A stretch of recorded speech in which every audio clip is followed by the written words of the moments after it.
magandang gabi po. Ako po si Arn Arn. Ngayon, interview natin itong mga batang nalulung sa droga. Andito po sila. Magandang gabi ho. Ako po si Arn Arn. Pwede ba kayo ma-interview? Ito, lulong na sa droga itong kahit na to.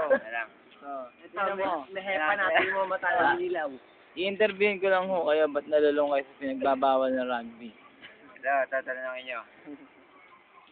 Ito, Ano ba tama ng rugby? Nasa 7 ka, pare. Ganun ba? Talaga ho bang nakakawala ng gutom pagka yung rugby? Salita kayo.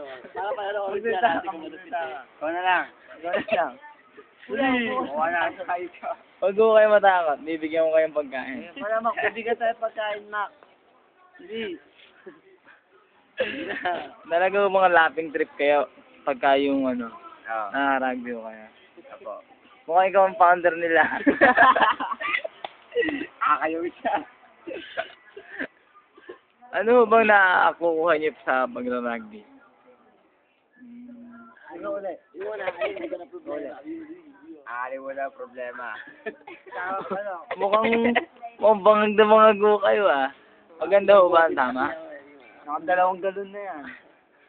Ngayon kukuhanan ho natin sila ng tatlo sila. Pwede ho ba kayong bumuhos ng konti?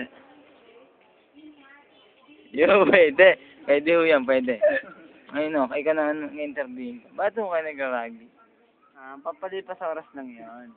Paano bang palipas oras? Tanong mo sa founder namin. Ikaw pala yung founder. Oo, ikaw.